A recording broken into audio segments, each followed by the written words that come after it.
Smith with RealAgriculture.com. I'm joined today at the World Congress on Conservation Agriculture by Jill Wheeler, who's the head of Sustainable Productivity for North America with Syngenta. Jill, you're here to tell us about the Good Growth Plan. What is it? Yes, thank you, Lyndsey.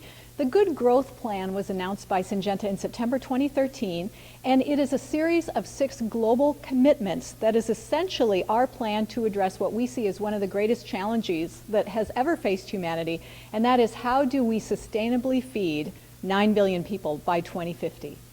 So this is a relatively new sort of rollout, but this is a long-term initiative. So what stage are we at with the Good Growth Plan? Well, since we just rolled it out in September, we haven't had a whole lot of time to put things together, although we did think about it for many years before we came up with this idea. So where we are currently is putting together a series of reference farms around the world, and we will use these reference farms to compare against baseline production averages to measure how we are performing versus our commitments over time. Now, we have set out these numerical commitments that we have to meet by 2020, so we will be measuring on an annual basis, reporting those publicly, and even having the results audited. Okay, and so is this a Syngenta-only initiative, and with your farmers that you work with, what's the extent of sort of this whole plan and program?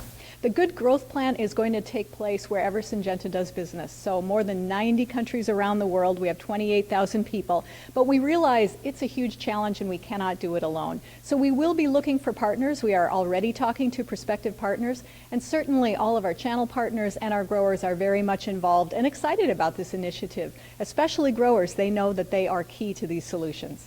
Now, we are at the World Congress on Conservation Agriculture. What role does conservation agriculture play in something like the Good Growth Plan? Well, 2 of our commitments, one is enhancing biodiversity and the other is reducing farmland degradation, are perfect commitments to apply conservation agricultural principles to. So, for example, as we're talking about cover crops that improve soil health or conservation tillage that reduces erosion, both of those will be critical tools that we will need to implement and meet those commitments.